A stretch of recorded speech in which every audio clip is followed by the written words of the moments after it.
यदा यदा हि धर्मस्य ग्लानिर्भवति भारत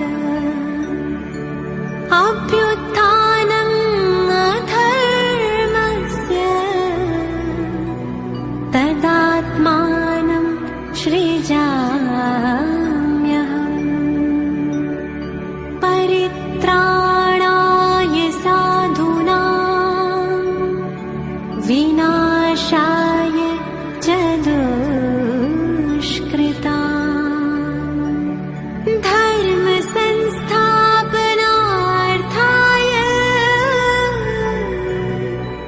संभवामि संगम युगे।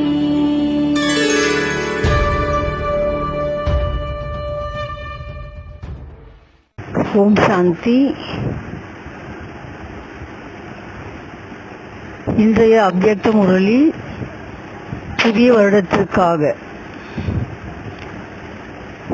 सर्व ब्राह्मण बच्चों प्रति इस वर्ष के लिए अव्यक्त बाप दादा का विशेष इशारा। அனைத்து பிராமண குழந்தைகளுக்காகவும் இந்த ஆண்டிற்கான அவ்யக்த பாப்தாதாவின் விசேஷமான அறிவுரைகள்।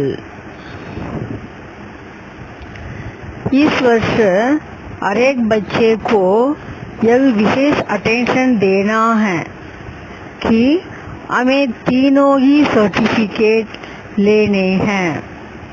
இந்த ஆண்டு ஒவ்வொரு குழந்தைகளும் முக்கியமாக இந்த ஒரு விஷயத்தில் கவனம் தர வேண்டும். அதாவது நாம் 3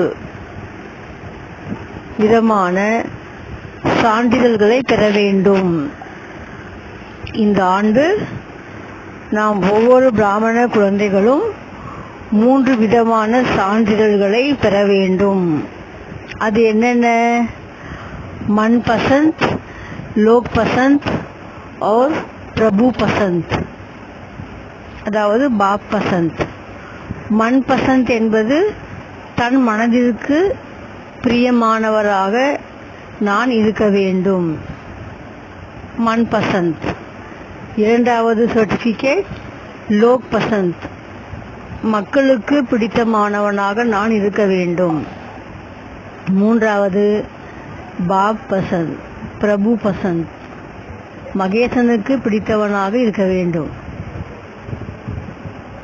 மன் பசந்த், லோக் பசந்த், பாப் பசந்த். எனக்கு பிரியமானவன் நான், மக்களுக்கு பிரியமானவன் நான், மகேசனுக்கு பிரியமானவன் நான். இப்படி 3 பேருக்குமே பிரியமானவராக சான்றிதழ்களை பெற வேண்டும். मन पसंद का सर्टिफिकेट है या नहीं, उसकी परख बाप दादा के कमरे में जाकर कर सकते हो. அதாவது எனக்கு நான் பிரியமானவனாக இருக்கின்றேனா, இதில் நான் சர்டிஃபிகேட் வாங்கிவிட்டேனா, இதற்கான விஷயத்தை நாம் கண்டுபிடிக்க வேண்டுமென்றால் பாப் தாதாவினுடைய அறைக்கு சென்று அதை நாம் கண்டுபிடிக்கலாம். क्योंकि उस समय बाप बन जाता है दर्पण. பாபாவுடைய அறைக்கு சென்று விட்டால் அங்கே பாபா நமக்கு முன்பாக நிலை கண்ணாடி ஆகிவிடுகின்றார். और उस दर्पण में जो कुछ होता है वह स्पष्ट दिखाई देता है. ஆக நிலை கண்ணாடியான பாபாவுக்கு முன்னால் அமரும் பொழுது நம்மிடம் உள்ள அனைத்துமே தெல்ல தெளிவாக தென்படுகிறது. अगर उस समय बाप के आगे अपना मन सर्टिफिकेट देता है कि मैं ठीक हूँ तो समझो ठीक.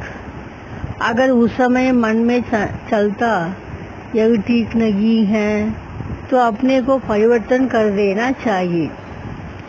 அப்படி பாபாவின் அறையில் சென்று பாபாவுக்கு முன்பாக அமர்ந்து கொண்டிருக்கும் பொழுது தன்னை பற்றி யோசித்து பாருங்கள். நான் சரி என சொன்னால் சரி, மாறாக அந்த சமயத்தில் மனதில் வேறு பல எண்ணங்கள் வருகிறது என்றால் நான் கொஞ்சம் மாற்றம் அடைய வேண்டும், எனக்கிட்ட இது கொஞ்சம் சரியில்லை, நான் கொஞ்சம் மாற்றிக்கினா நல்லா இருக்கும், இதை நான் ரொம்ப நாளாக மாற்றணும்னு நினைக்கிறேன், ஆனால் மாற்றவே முடியலை, கண்டிப்பாக பாபா இன்னைக்கு நான் மாற்றிடுறேன் அப்படின்னு எதெல்லாம் உங்களுக்குள் மாற்ற வேண்டிய விஷயங்கள் என்ன தென்படுகிறதோ மாற்றிவிட வேண்டும். अगर मानो मेजॉरिटी किसी बात के प्रति कोई इशारा देते हैं लेकिन स्वयं नहीं समझते कि मैं रॉन्ग हूँ, फिर भी जब लोग संग्रह के प्रति ऊपर से डायरेक्शन मिले कि अटेंशन रखना चाहिए तो फिर उस समय अपने ही नहीं चलानी चाहिए.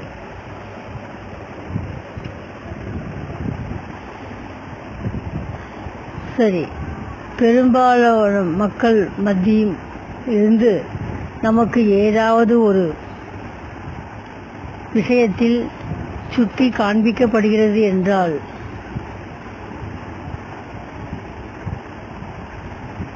நம்மிடம் உள்ள குறையை சுட்டி காட்டப்படும் பொழுது நான் அதை உடனடியாக ஏற்றுக்கொள்ளவில்லை. அப்படிலாம் கிடையாது, நான் எல்லாம் சரிதான் இப்படி நினைக்காமல் பெரும்பான்மையானவர்களிடமிருந்து நமக்கு அறிவுரை வருகிறது என்றால், மேலிடத்தில் இருந்தும் அறிவுரை வருகிறது என்றால் அதை நாம் கண்டிப்பாக ஏற்றுக்கொள்ளத்தான் வேண்டும். இத்தனை பேர் சொன்ன பிறகும் நாம் நம் வழியில் நடந்து செல்வது நல்லதாக இருக்காது. क्योंकि अगर सत्यता की शक्ति है तो सत्य को कहा ही जाता सत्यता महानता है. ஏனென்றால் சத்தியத்தின் சக்தி என்பது உயர்வானதாகும். சத்தியத்தை யாருமே திரை போட்டு மறைத்துவிட முடியாது. और महान वही है जो स्वयं झुकता है. மேலும் மகான் ஆத்மா ஒருவர் யார் என்றால் அவர் தலை வணங்குபவர் ஆகின்றார். யார் தலை வணங்குறாங்களோ அவங்க மகான் ஆகின்றார்கள். பணிந்து போவதே பெரிய மகான் தன்மையாகும். பணிவு என்பது குனிந்து போவது கிடையாது. வாழ்க்கையில் உயர்வதற்காக பணிவு என்பது மிக அவசியமாகிறது. अगर मानो कल्याण के प्रति झुकना भी पड़ता तो वह झुकना नहीं लेकिन महानता है. ஒரு நன்மை நடக்க வேண்டுமென்றால் அதற்காக நாம் தலை வணங்கத்தான் வேண்டுமென்றால் வணங்கிவிடலாமே. தலை வணங்குவது ஒன்றும் சிறுமையாகாதே, அது மேலும் நம்மை மேன்மைக்குத்தான் ஆளாக்கும். अनेकों की सेवा के अर्थ महान को झुकना ही पड़ता है. அநேக ஆத்மாக்களுக்கு சேவை செய்வதற்காக மகான்களாக விளங்குபவர்கள் பணிந்தே ஆக வேண்டியுள்ளது. பணிவு மிக அவசியமாகிறது. तो यह विशेष अटेंशन रखो.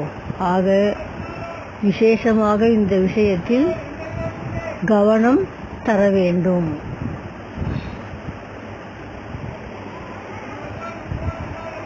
इसी में ही अलबेलापन आ जाता है. இங்குதான் சற்று அலட்சியம் கவனக்குறைவு வந்து விடுகிறது. मैं ठीक हूँ, நான் சரியாக தான் இருக்கேன். ठीक तो हो लेकिन जो ठीक रख सकता है वो स्वयं को मोल्ड भी कर सकता है. சரி, நீங்கள் சரியாக தான் இருக்கீங்க. அப்படி நீங்கள் சரியாக இருக்கின்ற பட்சத்தில் கண்டிப்பாக உங்களால் வளைந்து கொடுக்கவும் முடியும் அல்லவா?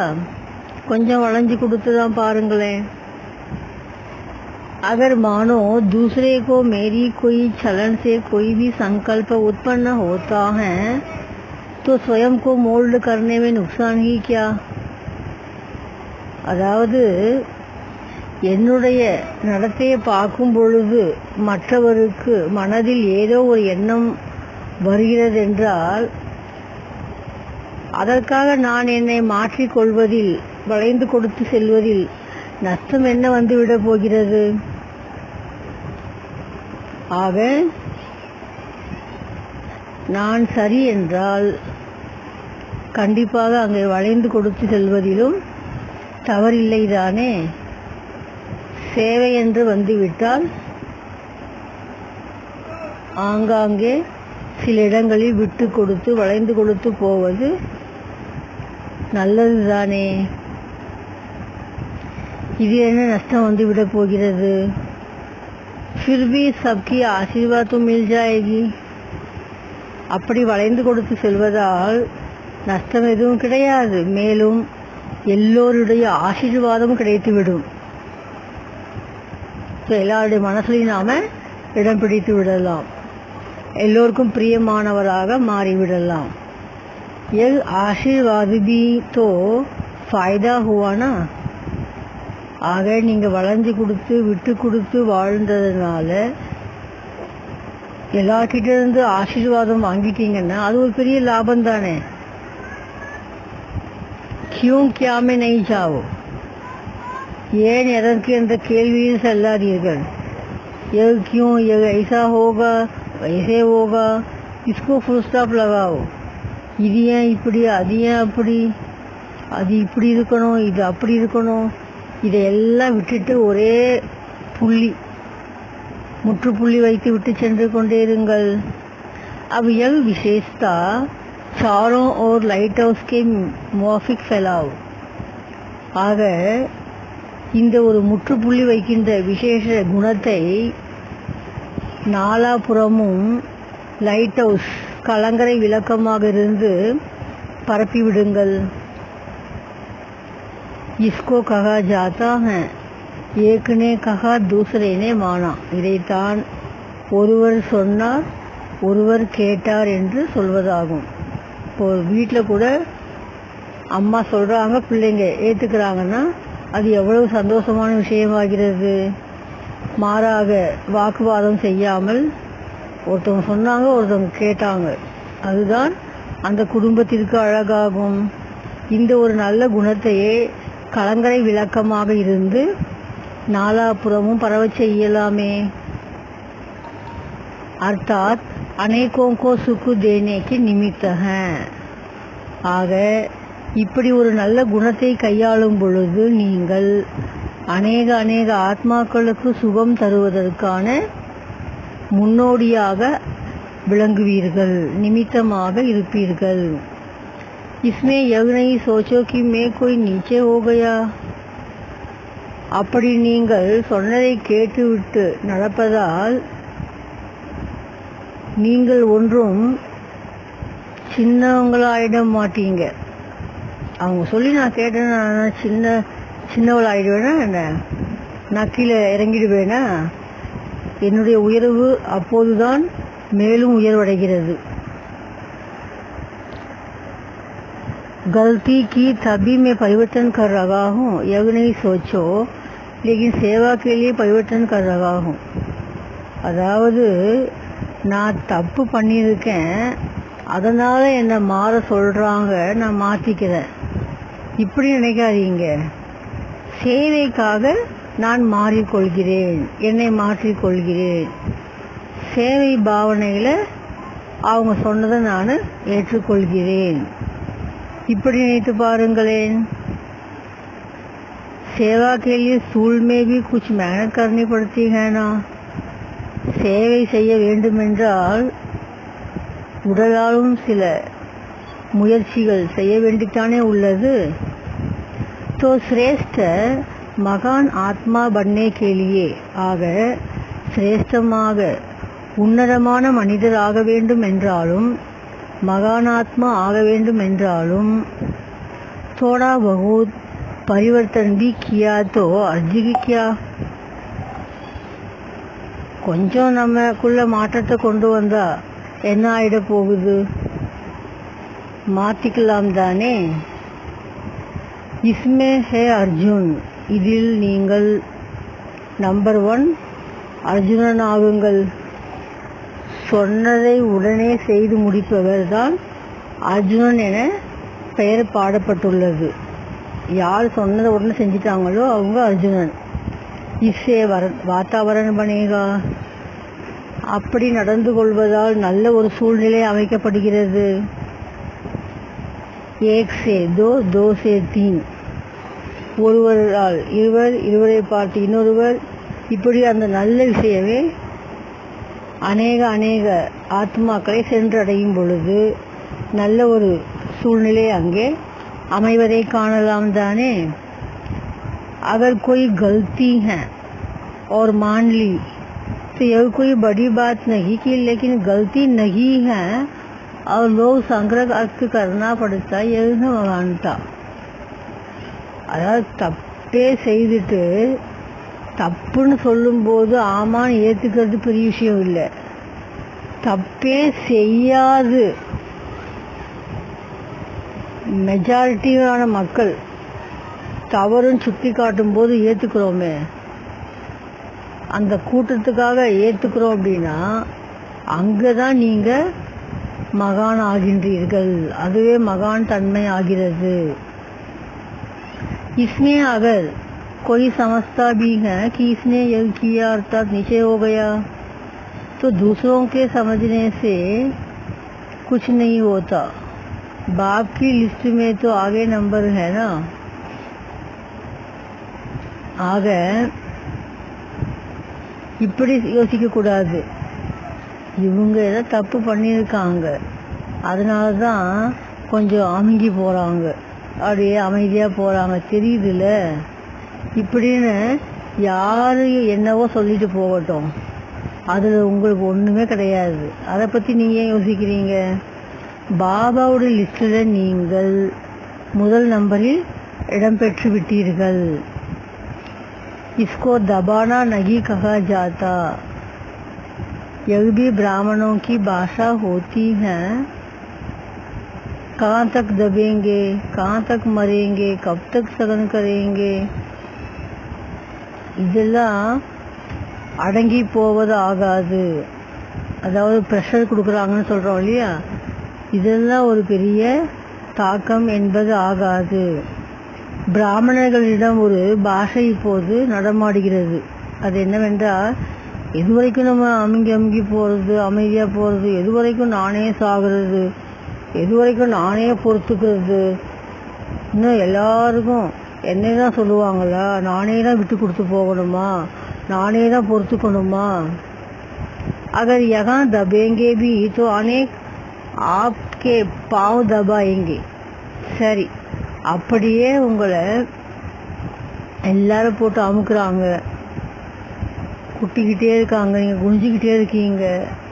சரி, இங்கே நீங்கள் அடங்கி போவதால் நாளைக்கு அநேக ஆத்மாக்கள் உங்களுடைய காலை தொட்டு வணங்குவார்களே, அது நல்லது தானே. யஹான் தபேங்கே தபி வஹான் தபாயேங்கே. இங்கே நாம் அடங்கி போகும் பொழுது, பணிந்து குனிந்து செல்லும் பொழுது, நாளை அநேக பக்த ஜனங்கள் உங்களுடைய பாதங்களை பிடித்து விடுவார்கள். यह दबाना नहीं लेकिन अनेकों के लिए पूज्य बनना, मகான் बनना. இது அடங்கி போவதாகாது, இது அமிழ்ந்து போவது ஆகாது.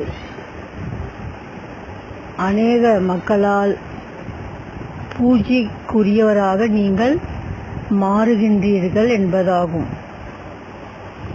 ஆக மகானாக மாறுகின்றீர்கள் என்று சொல்லலாம்.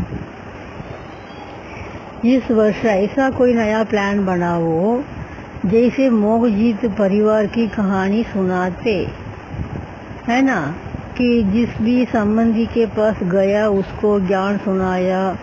तो यहाँ भी आप बच्चों से जब भी कोई मिलने आए तो उसको यही अनुभव हो कि मैं कोई फरिश्ते से मिल रहा हूँ। ஆக இந்த வருஷம் பாபா சொல்கிறாங்க, அந்த மாதிரி ஒரு புதிய திட்டம் போடுங்க. ஒரு மோகத்தை வென்ற ஒரு குடும்பம் கதை கூட சொல்லுவாங்க. யார் எந்த சொந்த பந்தம் சந்திக்க போனாலும் அவங்களுக்கு ஞானம் சொல்கிறது. இங்கே கூட உங்களை யார் சந்திக்க வந்தாங்கன்னா அவங்க அனுபவம் செய்யணும். நான் ஒரு ஃபரிஸ்தாவை சந்திக்க போகிறேன், அங்கே போனாலே என் மனசு அப்படியே லேசாக மாறிடும் அப்படின்னு அவங்க ஃபீல் பண்ணி சொல்லணுமா. ஆனேசேகி உசே ஜாது லக் ஜாய். அப்படி உங்களை பார்க்க வராங்க, வந்த உடனேயே அப்படியே அவங்க ஃபீல் பண்ணுறாங்க, அப்படியே மந்திர சக்தி அவர்களை தன்வசமாக்கி விடுகிறது. அவங்களும் அப்படியே லேசாக ஃபரிஸ்தாவாக மாறுகின்றார்கள். உங்களிடம் சொல்ல வந்த விஷயங்களை எல்லாம் மறந்து விடுகிறார்கள். அவர்களுக்கு இருந்த பாரம் எல்லாமே இறங்கி விடுகிறது. அது போன்ற ஒரு அனுபவம் ஆக வைக்க வேண்டும். ஜகா ஜாயே ஜிசே மிலே உசே ஜாதுக்காகி அனுபவ கரே. எங்கே போனாலும் யாரை சந்தித்தாலும் அங்கே அவர்கள் அந்த மந்திர சக்தியை அனுபவம் செய்ய வேண்டும். ஆக பிராமண குழந்தைகள் ஒவ்வொருவருமே உங்களை பார்த்தாலே ரொம்ப சந்தோஷமாக இருக்குது, உங்கள் வீட்டுக்கு வந்தாலே ஒரே கலகலப்பாக இருக்குது, வந்தாலே நான் மனசு விட்டு சிரிக்கிறேன், என் துக்கமெல்லாம் மறந்து போகுது, அந்த மாதிரி ஒரு மந்திரம். அதை மை போட்டாங்கன்னு சொல்லுவாங்க, அதே மை போட்டால் எல்லாமே மறந்துடும். அந்த மந்திர சக்தி, மந்திர மை போட்டது மாதிரி நம்மை காண வருபவர்களுக்கு நாம் மனதை மகிழ்விப்பவராக, மனதை லேசாக மாற்றுபவராக இருக்க வேண்டும். அதாவது நம்மை நாடி வருபவர்கள் அனுபவம் செய்யும் முகமாக அவர்கள் சொல்ல வேண்டும், இப்போ உங்களை பார்த்தாலே எனக்கு ரொம்ப மனசு மகிழ்ச்சியாக இருக்குது, என் மனசே ரொம்ப பாரமாக வந்தேன், ரொம்ப இப்போ லேசாகிட்டேன், இனிமேல் எனக்கு எந்த கவலையும் இல்லை, உங்கள்கிட்ட பேசுனதுனால ரொம்ப மனசுக்கு ஒரு ஹோப் வந்துடுச்சு, நம்பிக்கை வந்திருக்கு, தைரியம் வந்திருக்கு, அந்த மாதிரி சொல்ல அனுபவம் செய்விக்க வேண்டும்.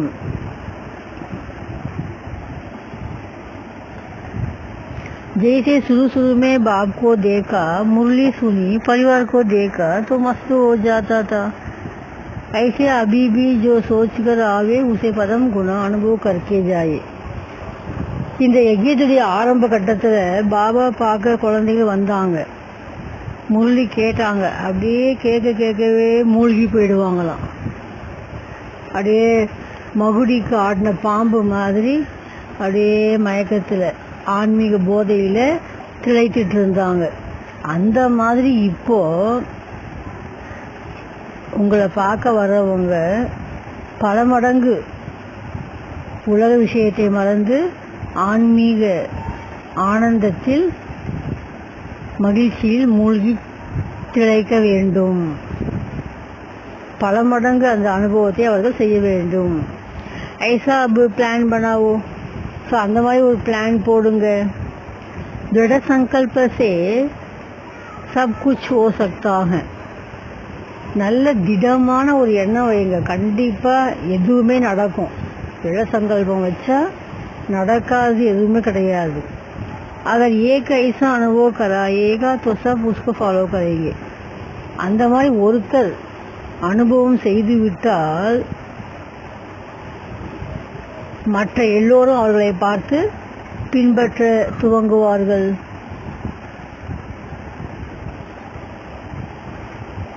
तो इस वर्ष विशेष सहनशीलता का गुण हरेक को धारण करना है.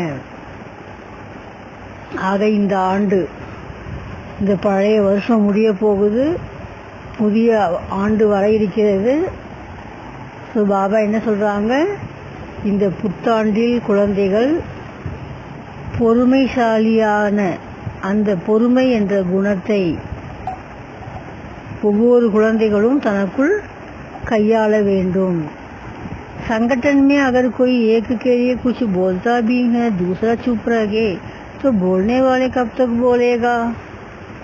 ஒரு குழுவில் இருக்கீங்க, ஒரு குடும்பத்திலே இருக்கீங்க, யாரோ ஒருத்தரை பற்றி ஒரு விஷயம் சொல்கிறாங்க.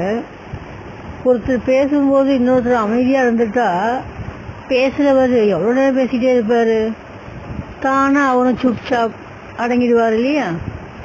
மாறாக அவர் பேச நான் பேச, அவர் பேச நான் பேச பேசதான் விஷயம் பெரியதாக பூகம்பமாக வெடிக்கிறது. ஆக பொறுமைசாலியானவர்கள் என்ன செய்வார்கள், அவங்க ஏதோ சொல்லிட்டு போகட்டும், தெரிஞ்சு பேசுகிறாங்களோ தெரியாமல் பேசுகிறாங்களோ, உண்மையெல்லாம் இறைவனுக்கு வெளிச்சம், நம்ம அமைதியாக இருப்போமே. அப்படி அமைதியாக இருந்துட்டோம் அப்படின்னா கண்டிப்பாக பேசுகிறவங்களும் வெகு விரைவில் வாய் மூடிக்குவாங்க. ஆக்கிர் तो चुप ही हो जाएगा ना. ரெண்டு கை தான் சத்தம் போடும், ஒரு கை மட்டும் சத்தம் போடாது. ஸோ ஒருத்தர் பேச ஆரம்பித்தாலும் நம்ம அமைதியாக இருந்துட்டோம்னா அவர் எவ்வளோ நேரம் பேசிட்டே இருப்பார்? கண்டிப்பாக அமைதியாகி விடுவார் தானே. சிர்ஃப் உஸ்மே 10 बारी सुनने की हिम्मत चाहिए. ஆனால் அங்கே தான் ஒரு டாஸ்க் இருக்குது. என்ன அப்படின்னா, 10 வாட்டி அவங்க பேசினாலும் 10 முறை நீங்கள் அமைதியாக பொறுமையாக இருக்கிறதுக்கான தைரியம் வேணும். दूसरे को बदलने के लिए थोड़ा सा सगन करना पड़ेगा. மற்றவங்கள மாற்றணும்னா நான் கொஞ்சம் பொறுமையாக இருந்து தான் ஆகணும். इसमें सगन शक्ति बहुत चाहिए. ஆக சேவை என வந்துவிட்டால் பொறுமை சக்தி மிக மிக அவசியமாகிறது. दो बारी में ही दिल शिकस्त नहीं हो जाओ. ஒரு முறை சொன்னாங்க, 2 முறை சொன்னாங்க, நான் ரொம்ப மனசு ஒடிஞ்சு போயிட்டேன் அப்படின்னு சொல்லக்கூடாது. என்ன நீங்கள் பேசுகிறீங்களா? எனக்கும் பேச தெரியும், நானும் சும்மா இல்லை, நான்லாம் சும்மாலாம் இருக்க மாட்டேன். நீங்கள் 4 வார்த்தை பேசுனா நான் 40 வார்த்தை பேசுவேன். அப்படி சொல்லிட்டோமோ போச்சு, அங்கே நம்முடைய தரம் குறைந்து போய்விடும். இங்கே பொறுமை சக்தி மிக மிக தேவை. ஆக 10 முறையோ 12 முறையோ 10 बारी या 12 बारी तो सुनकर सगन करो. 12 முறை பேசினாலும் பேசிக்கிட்டே இருக்கட்டும், நீங்கள் கேட்டுக்கொண்டே அமைதியாகவே இருக்கலாமே. बाप ने भी कितने बच्चों के संस्कारों को बदला. பாபா எடுத்துக்கோங்க, பிரம்மா பாபா தன் வாழ்க்கையில் ஆரம்ப காலகட்டத்தில் எத்தனை குழந்தைகளை வச்சு பாலனை செய்து வந்தார், எத்தனை குழந்தைகளுடைய சம்ஸ்காரத்தை மாற்றினார். அவ்வளோ பேரை மாற்றிருக்காருன்னா அவர் எவ்வளோ பொறுமையாக இருந்திருப்பார். ஒரு வீட்டில் அம்மா எடுத்துக்கோங்க, 4 குழந்தை 4 விதமாக இருக்குது, ஆனால் அம்மா பொறுமையாக தானே இருக்காங்க. யாரையும் தூக்கி வெளியில் வீசிடலையே, நீ என் குழந்தையே இல்லை, நீ என் சொல் பேச்சு கேட்கல போ அப்படின்னு தூக்கி போட்டுடுறாங்களா? எப்படியாவது அந்த குழந்தை நல்ல குழந்தையே ஆயிடாதா? எப்படியாவது இந்த குழந்தை தன் காலில் நிற்காதா? சமுதாயத்தில் தலை நிமிர்ந்து நடக்காதா? அப்படின்னு நல்ல எண்ணங்களோடு தான் சொல்லி கண்டிப்போட அன்பாக புரிய வைக்கிறாங்க. அது மாதிரி பாபா கூட ஆரம்ப காலகட்டத்தில் அத்தனை குழந்தைகளை பராமரித்து வந்தார். அப்போ ஒவ்வொன்றும் ஒவ்வொரு ரகமாக தான் இருந்தாங்க, ஆனாலும் மாறிட்டாங்க தானே. இப்போ அவ்வளோ பேர் மாறுற வரைக்கும் ब्रह्मा बाबा எவ்வளோ பொறுமையாக இருந்திருக்கணும். ब्रह्मा जो इतनी बड़ी फर्स्ट अथॉरिटी है, उसने भी छोटे छोटे बच्चों से सुना, अज्ञानियों से भी सुना इंसल्ट सगन की. அவ்வளோ பெரிய அத்தாரிட்டி ब्रह्मा बाबा, நம்பர் 1 அத்தாரிட்டியாக இருந்தவர். ஆனால் அவர் கூட எல்லாருக்கிட்டையும் கேட்பார் பேச்சு. எல்லாராலையும் வாழ்த்தி வரம் கொடுக்கப்பட்டார். எல்லாம் திட்டினாங்க, சின்னவங்களும் திட்டினாங்க, பெரியவங்களும் திட்டினாங்க, அஞ்ஞானி மக்கள் ரோட்டில் போகிறவங்க வரவங்களும் திட்டினான். ரொம்ப அவமரியாதை செய்தார்கள். ஆனால் அவர் பொறுத்துக்கலையா? பாவம், அவங்களுக்கு என்ன தெரியும்? நான் தான் இதை தான் செய்துட்ருக்கேன்னு நினச்சிட்டு இருக்காங்க. எனக்குள்ளே இருந்து இதையெல்லாம் செய்பவர் பகவான் என்ன அவர்களுக்கு தெரியாதே. அந்த உண்மை தெரியாதவங்க அப்படி தான் நடந்துக்குவாங்கன்னு இவர் பொறுமையாக இருந்தார். ब्रह्मा बाप की भी इंसल्ट करते थे तो आप कौन हो? ஆக அப்பேற்பட்ட பிரம்மா பாபாவுக்கே பெரிய அவமரியாதைகள் நிகழ்ந்தது என்றால் நீங்கள்லாம் ஏமாத்துறோம். ஸோ குழந்தைகள் எதற்கும் உடனடியாக பதிலடி தரக்கூடாது. அங்கே வேண்டியது அமைதி, பொறுமை.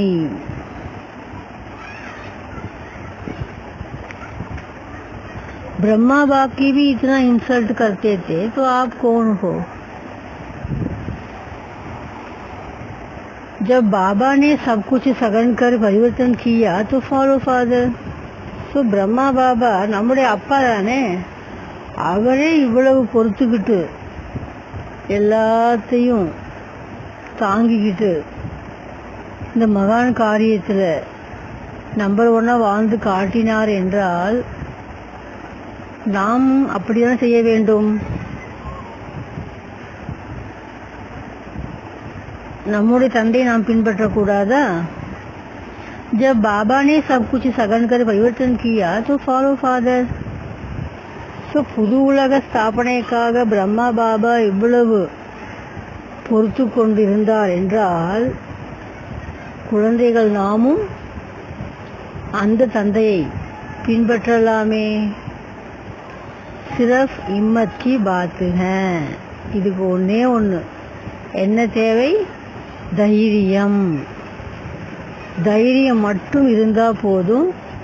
சப் சகஜ் ஹோ ஜாயேகா. தைரியமாக இருங்க. சொல்லுவாங்க இல்லையா, துணிவே துணை, துணிந்தவனுக்கு துயர் இல்லை.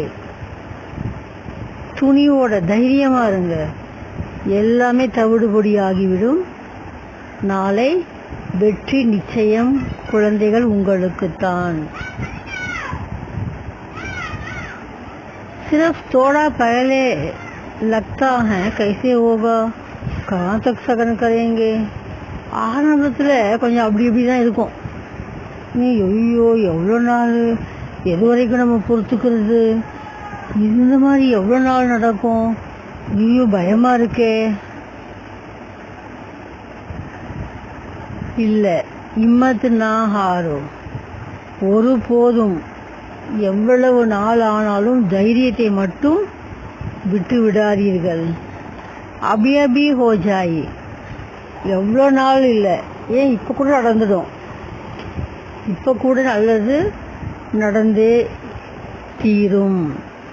கொஞ்சம் நீங்கள் பொறுத்து கொண்டால் போதும்.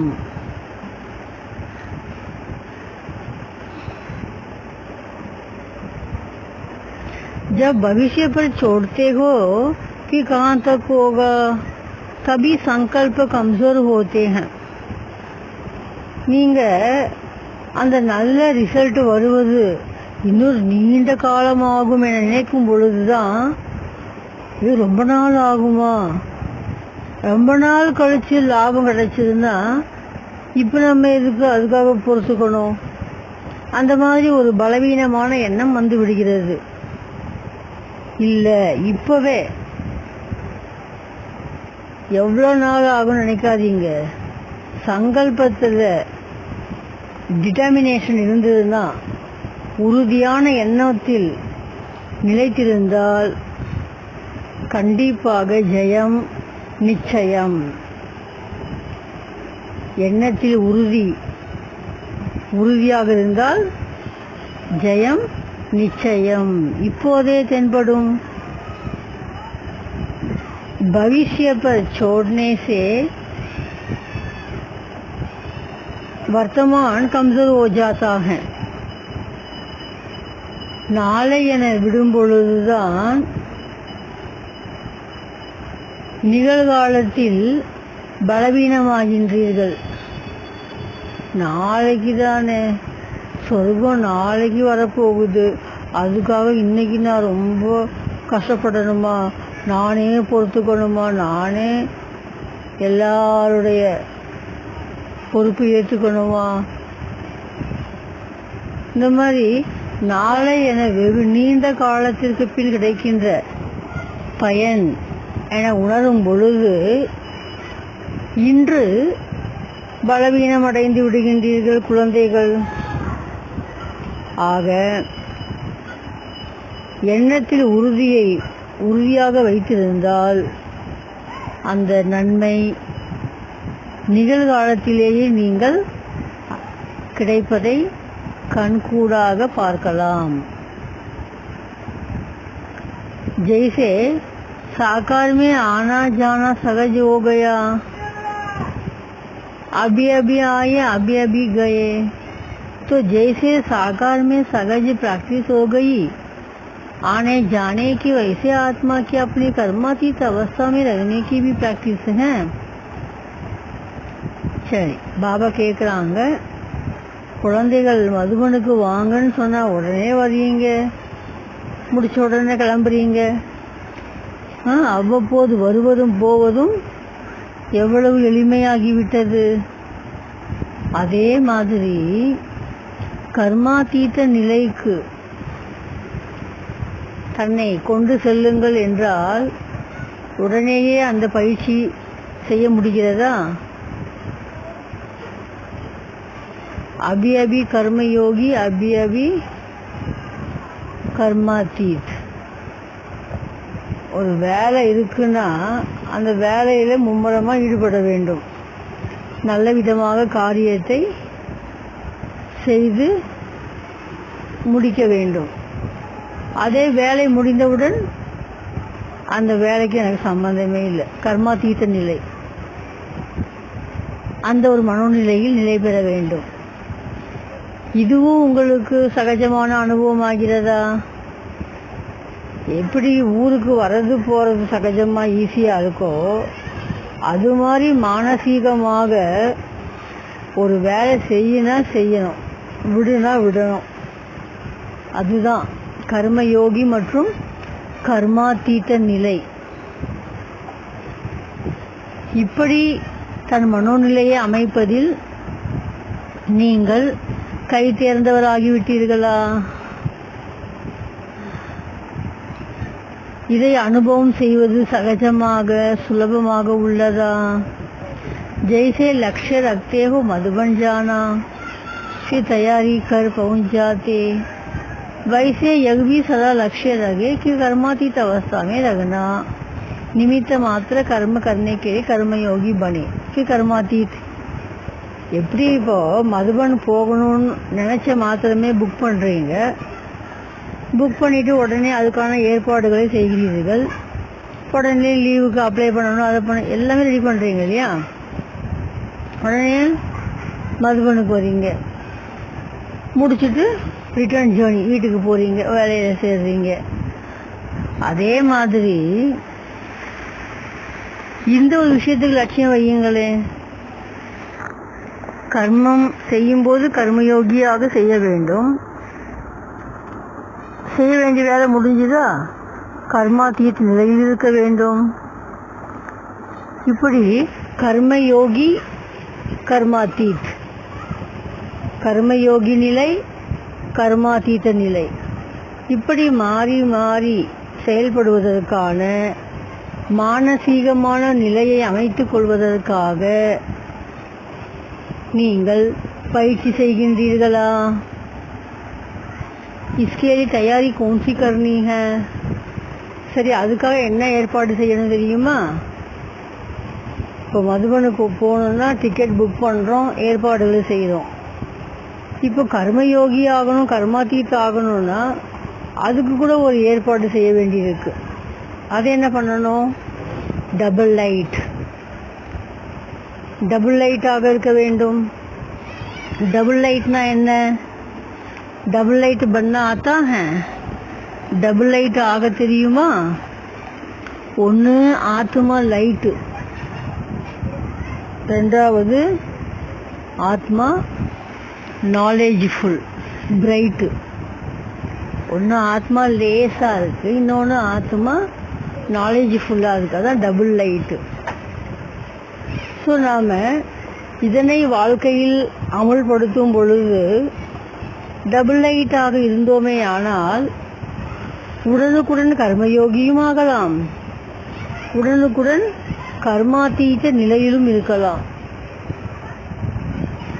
கர்மயோகியாக இருந்து கர்மங்களை நேர்த்தியாக செய்து முடிப்பது, அதே முடித்த மாத்திரத்தில் செய்த கர்மத்தால் ஏற்படக்கூடிய பெருமை சிறுமைகளால் மனம் அலைக்கழிக்கப்படாமல் இருப்பது. புகழ்ச்சி கிடைச்சாலும் இகழ்ச்சி கிடைச்சாலும் உயர்வு தாழ்வு எது கிடைத்தாலும் எதற்கும் கலங்காமல் இருப்பது. தாமரை இலை தண்ணீர் போல, தாமரை இலை மேலே தண்ணி ஊற்றினோன்னா அது இலை மேலே தான் இருக்கும், ஆனால் ஒட்டாது, அப்படியே ஓடிட்டே இருக்கு, பார்த்துருப்பீங்க. इसके तैयारी कौन सी करनी है? ஆக அவ்வப்போது கர்மயோகியாக அவ்வப்போது கர்மாத்தீத நிலையில் உள்ளவராக மாற வேண்டும் என்றால் அதற்காக செய்ய வேண்டிய ஏற்பாடு என்ன தெரியுமா? டபுள் லைட் ஆவது. डबल लाइट आगे தெரியுமா? ट्रस्टी समझना अर्थात लाइट बनना. ஒன்று டபுள் லைட்னு சொல்லும்போது ஒன்று தன்னை ட்ரஸ்டியாக நினைப்பது. நான் ட்ரஸ்டியாக இருந்து வேலை செய்கிறேன், சொன்னாங்க செய்கிறேன், அவ்வளோதான், லைட் ஆகிடுறோம். दूसरा ஆத்மா சமஜனா அர்த்தாத் லைட்டில் ஓனம். ரெண்டாவது நான் ஆத்மா என்று ஒளி பிரகாசமானவன் என புரிந்து செய்வது. ஸோ டபுள் லைட்னா என்ன? ஒரு லைட்னா ஒளி பிரகாசம், இன்னொரு லைட்டு லேசாக இருக்கிறது. இப்போ ட்ரஸ்டினா, இப்போ பாஸு சொல்கிறாரு, வேலைக்காரன் அந்த வேலையை செஞ்சு முடிக்கிறான், அவ்வளோதான். இதில் வேலைக்காரனுக்கு என்ன பலு இருக்க போகுது? லேசாக இருக்காங்க. நான் சேல்ஸ்மேன் தானே, வியாபாரத்தில் என்ன கணக்கு வழக்கில் என்ன ஏற்றத்தாழ்வு ஏற்பட்டாலும் அதெல்லாம் பாஸுக்கு தான். வேலைக்காரன் சேல்ஸ்மேன் எனக்கு என்ன வந்துச்சு? ஸோ நான் லைட்டாக இருக்கேன்.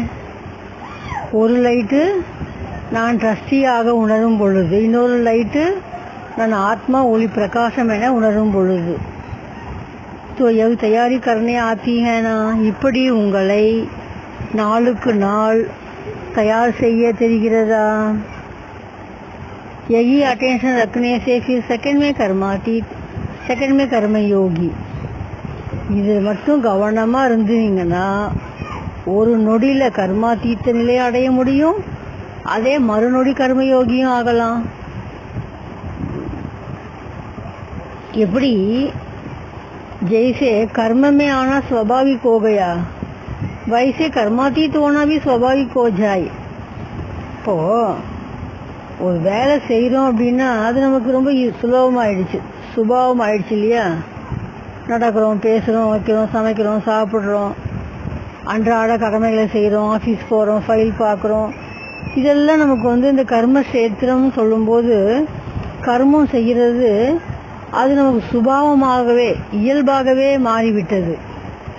அப்போ கர்மம் செய்கிறது எவ்வளவு சுபாவமாக இயல்பாகி விட்டதோ அதே போல கர்மாத்தீத நிலை இருப்பது கூட சுபாவமாக வேண்டும். எகிதோ அபியாசு ஹேனா, இதைத்தான் இப்போது பயிற்சியாக மேற்கொள்ள வேண்டும். जो सदा याद और सेवा में रखने वाले हैं उन्हों को प्रत्यक्ष फल सहज प्राप्त होता है. ஒருவர் எப்போதுமே நினைவிலும் சேவையிலும் இருந்து கொண்டே இருந்தால் அவருக்கு கைமேல் பலன் கிடைத்த வண்ணம் இருக்கும். सोचेंगे भी नहीं कि ऐसा हो सकता, लेकिन सहज अनुभव होते रहेंगे. நினைக்க கூட வேண்டாம் இப்படிலாம் நடக்குமா என்று, நடந்துரும். நினைச்சு பார்க்காதெல்லாம் கூட நடந்தேறும், सुलभमागवे अनुभव आगुम। तो चलते चलते ऐसे अनुभव करेंगे जैसे भक्ति मार्ग के कहावत है ना, भगवान छप्पर पाट कर देते हैं। சொல்லுவாங்க பக்தி மார்க்கத்தில் அதிர்ஷ்டம்னு வந்துச்சுன்னா கடவுள் இருக்காரே அந்த பகவான் கூரையை பிச்சுக்கிட்டு கொடுப்பாராம், கூரையை பிச்சுட்டு அப்படியே கொட்டுவாராம். இதெல்லாம் நடக்குமான்னு நினச்சி கூட பார்க்க வேண்டாம், ஆனால் நடந்துடும். அந்த மாதிரி சுபாவம் ஆக வேண்டும். எது? கர்ம யோகியாகவும் कर्मातीत निलयिलुम इरुपदु नमक्कु सुभावमाग वेंडुम। जब सर्व शक्तिवान के बच्चे बने हो तो मेहनत लगी क्या? सर्वशक्तिवान परमात्माविन कुழந்தையான பிறகு கஷ்டம் என்ன இருக்க முடியும்? உழைப்பு இருக்குமா? அங்க இல்லவே இல்லை. கூரையை பிச்சுக்கிட்டு கொட்டுவார். சபி சகஜ யோகி ஹோனா, சொல்லுங்கள் குழந்தைகள் நீங்கள் அனைவருமே சகஜ யோகிகள் தானே? விதேசி बच्चों से, அயல்நாட்டு குழந்தைகளை பார்த்து பாபா கேட்கின்றார், अभी सभी जा रहे हो फिर से एक से अनेक होकर आने के लिए। இப்போது நீங்கள் எல்லோரும் மதுபன் பாபா மிலனை முடித்து கொண்டு செல்வீர்கள் அவரவர் இடங்களுக்கு. எதற்காக? ஒவ்வொருவரும் அநேக அநேக ஆத்துமாக்களை அழைத்து வருவதற்காக. ஒரு குழந்தை இங்கிருந்து போறீங்கன்னா எதுக்காக? சேவை செய்து மூளை முடுக்கெல்லாம் தந்தையின் அறிமுகத்தை கொடுத்து அநேகரை அழைத்து வர வேண்டும். அதற்காகத்தான் செல்கின்றீர்கள். इसलिए जा रहे हो ना, அதுக்கு தானே போறீங்க. इतनी आत्माओं को संदेश देना है तो जरूर इतनी तीव्र गति से पुरुषार्थ करेंगे, तब तो सफल होंगे ना। இவ்வளோ ஆத்மாக்களுக்கு செய்தி சென்று சேர வைக்க வேண்டும் என்றால் எவ்வளவு தீவிரமான வேகத்தில் முயற்சி செய்தால்தானே வெற்றி அடைய முடியும்.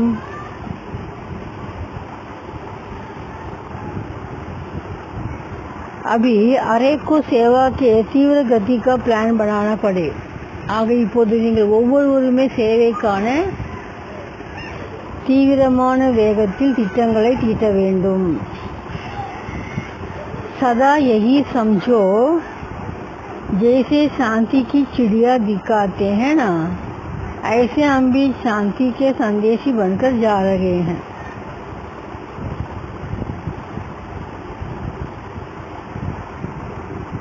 எப்போதுமே ஒரு விஷயத்தை மனதில் வைத்துக் கொள்ளுங்கள், அதாவது அமைதி புறான்னு சொல்லுவாங்க. அது மாதிரி நாம் ஒவ்வொரு குழந்தைகளுமே செல்லும் இடமெல்லாம் அமைதியை தருகின்றவர்களாக, அமைதி புறாக்களாக சென்று கொண்டிருக்கிறோம். जहाँ भी जाओ वहाँ की लहर फैलाओ. நீங்கள் எங்கு வேண்டுமானாலும் செல்லுங்கள், செல்லும் இடமெல்லாம் செய்தியை சென்று அடைய வையுங்கள். என்ன செய்தி?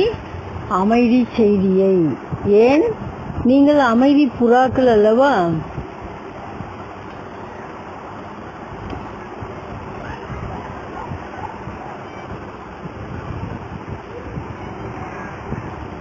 क्योंकि विदेश में शांति की खोज वाले बहुत हैं. ஏன்னா அயல் நாட்டை பொறுத்த மட்டில் அமைதிக்காக தேடிக்கொண்டிருப்பவர்கள் அநேகம் உள்ளார்கள். तो ऐसे के लिए आप शांति दाता के बच्चे शांति का संदेश देने वाले हो. அமைதி எங்கே, அமைதி எங்கே என்று தேடிக்கொண்டிருப்பவர்களுக்கு முன்னால் நீங்கள் அமைதியை வழங்கக்கூடியவர்கள் அமைதியின் வள்ளல்கள், அமைதி வள்ளலின் குழந்தைகள் அமைதியையே செய்தியாக தர வல்லவர்கள். जब सबको शांति का संदेश मिले तब आपको शांति की देवी व शांति का देवता मानेंगे. அப்படி நீங்கள் செல்லும் இடமெல்லாம் உங்களிடமிருந்து எல்லோருக்கும் அமைதிக்கான செய்தி கிடைக்குமே, ஆனால் அப்போதுதான் எல்லோரும் உங்களை பார்த்து சாந்தி தேவன் வந்துள்ளார், சாந்தி தேவி வந்துவிட்டார்கள் என ஏற்றுக்கொள்வார்கள். உங்களை பார்ப்பவரெல்லாம் சாந்தி தேவா, சாந்தி தேவி என ஏற்றுக்கொள்வார்கள்.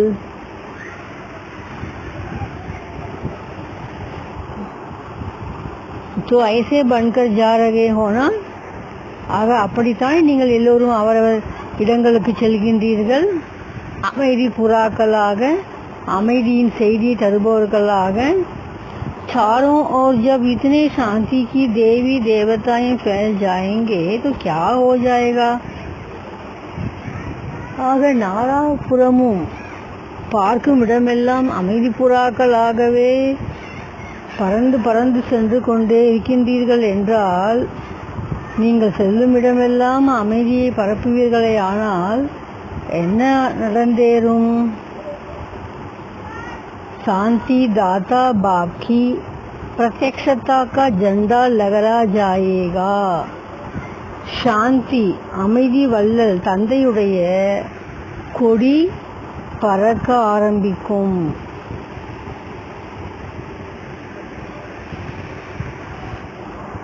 எல்லோருமே மூளை முடுக்கெல்லாம் ஆங்காங்கே உள்ள அனைத்து ஆத்மாக்களும் சாந்தி தேவன் வந்துவிட்டார், அமைதி கடலான இறைவனே வந்துவிட்டார் என்ற அந்த இறைவனுடைய வெளிப்பாடு தெரிய ஆரம்பிக்கும். ஆங்காங்கே இறைவன் வருகைக்கான புத்தம் புதிய கொடியை பறக்க விடுவார்கள். जर्मनी वाले भी कोई नया झंडा लहराएंगे जो सबकी नजर जर्मनी की तरफ जाएगी. ஜெர்மனியை சார்ந்த குழந்தைகளும் எல்லோர் பார்வையும் அவர்கள் பக்கம் திரும்பும் வண்ணம் புத்தம் புதிய கொடியை பறக்க விடுவார்கள் அல்லவா. ஆக இன்றைய முரளியினுடைய சாராம்சம். ஸோ பாபா என்ன சொல்லியிருக்காங்க, இந்த புதிய ஆண்டில் விசேஷமான இஷாரா, குழந்தைகள் தயாராகுங்கள், கர்மயோகியாக கர்மாதீத நிலையை அடைபவராக உடனுக்குடன் வருவதும் போவதும் சகஜமாவது போல கர்மயோகி கர்மாதீத நிலையை அடைய வேண்டும். மற்றும் உலகத்தை மாற்ற வேண்டும் என்றால் நம்மிடம் பொறுமை சக்தியும் வேண்டும். நான் 4 வாட்டி பொறுத்துட்டேன், இதுக்கு மேலே பொறுக்க மாட்டேன்னு சொல்லக்கூடாது. 4 வாட்டி என்ன, 400 முறையே ஆனாலும் பொறுமையாகத்தான் இருக்க வேண்டும். இங்கே நீங்கள் எவ்வளவு தூரம் பொறுத்து பொறுத்து வாழ்வீர்களோ அந்த அளவிற்கு உங்களை எல்லோரும் பக்த ஜனங்கள் பகவான் வடிவில் பார்ப்பார்கள், உங்கள் பாதத்தை தொட்டு வணங்குவார்கள். ஸோ இன்றைய முரளியினுடைய சாராம்சம், धर्म अर्थात विशेष धारणा, धर्म में स्थित होना और कर्म करना. தர்மம் என்றாலே முக்கியமாக கடைபிடிக்கின்ற விரதமாகும். தர்மத்தில் நிலைத்திருந்து கர்மங்களை செய்ய வேண்டும். தர்மம் அப்படின்னா விதிமுறைன்னு கூட சொல்லலாம். இப்போ ஒரு சாப்பிட போகிறோம் அப்படின்னா தட்டு எடுத்து கழுவிட்டு முறைப்படி பக்கத்தில் எல்லா உணவையும் எடுத்து வச்சுக்கிட்டு ஒவ்வொன்றுக்கும் மூடி போட்டு வச்சுக்கிட்டு உட்காந்துட்டு சாப்பிட்றோம் பாபா நினைவில், இல்லையா? அதுதான் தாரணை. ஸோ அது மாதிரி தர்மத்தில் நிலைத்திருந்து கர்மங்கள் செய்ய வேண்டும். தர்மம் இல்லாமல் கர்மம் செய்தால் அது வெற்றிகரமாக அமையாது. இப்போ எல்லா உணவும் பக்கத்தில் எடுத்து வைக்காமல் சாப்பிட உட்காந்துட்டோம் வச்சுக்கோங்களேன், அடிக்கடி எந்திரிச்சு போக வேண்டியிருக்கும். அது நமக்கு அவ்வளவா மனசுக்கு பிடிச்சதாக இருக்காது. சாப்பிடும்போது எழுந்தாலே யாருக்கும் பிடிக்காது. அப்போ அந்த செயல் வெற்றிகரமான செயலாக அமையுமா? அமையாது. ஆக தர்மத்திலிருந்து காரியம் செய்யும் பொழுது அது லாபகரமாக வெற்றிகரமாக அமையும். धर्म और कर्म के संबंध को जोड़ लो तब धर्मात्मा प्रत्यक्ष होंगे. அப்படி ஒவ்வொரு செயல் செய்யும் பொழுதும் தர்மத்தையும் அதனோடு இணைத்து கொண்டு செய்தால் நீங்கள் धर्मात्मा ஆகிவிடுவீர்கள். धर्म और कर्म दोनों के मेल से सर्व प्राप्तियों के झूले में झूलते रहेंगे. தர்மமும் கர்மமும் ஒன்று கலந்து செயல்படும் பொழுது கிடைக்கின்ற பிராப்திகள் என்ற ஊஞ்சலில் நீங்கள் ஆனந்தமாக ஆடிக்கொண்டே இருப்பீர்கள். தரத் பரியே தர்மனா சோடியே, பூமியே பிளந்தாலும் தான் கொண்ட தர்மத்தை விடக்கூடாது. குச்பி ஓஜாயே தர்மமே சதஸ்தித் ரகு, எது நடந்தாலும் நடக்கட்டும், தர்மத்தில் மட்டும் சதா நிலைத்திருக்க வேண்டும். இதுதான் இன்றைய ஆப்யக்த முரளியின் சாராம்சம். ஆக பாபா இன்னைக்கு என்ன சொல்லியிருக்காங்க? சங்கம யுகத்தில் உலகையே மாற்றுபவர்கள் நீங்கள். பிறரை மாற்ற வேண்டும் என்றால் அதற்காகத்தான் பொறுமையாகத்தான் இருந்தாக வேண்டும். அந்த பொறுமைக்கான பதில் இப்போதே கிடைத்துவிடும் உங்களுக்கு. நாளை எப்போதோ கிடைக்கவிருக்கிற பதில் நினைக்காதீர்கள். அப்படி வெகு காலம் கழித்து கிடைக்கின்ற பதிலுக்காக இன்று முயற்சி செய்கிறோம் என்றால் சற்று மனதில் தொய்வு ஏற்பட்டுவிடும். அப்படியே அலட்சியம் ஏற்பட்டுடும், பலவீனமாயிடுவோம். அப்படி கிடையாது. நம்பிக்கையோடு உறுதியாக செயல்படும் பொழுது கண்டிப்பாக இன்றே பலன் நிச்சயம் கிடைத்துவிடும். தலையே போனாலும் தர்மம் போகக்கூடாது. அப்படி இருந்து தர்மத்தின் வழி செயல்படும் பொழுது கிடைக்கின்ற பிராப்திகளில் நீங்கள் ஆனந்தமயமான ஊஞ்சலில் ஆடிக்கொண்டே இருப்பீர்கள். தர்மமும் கர்மமும் ஒன்று சேர செயல்பட வேண்டும்.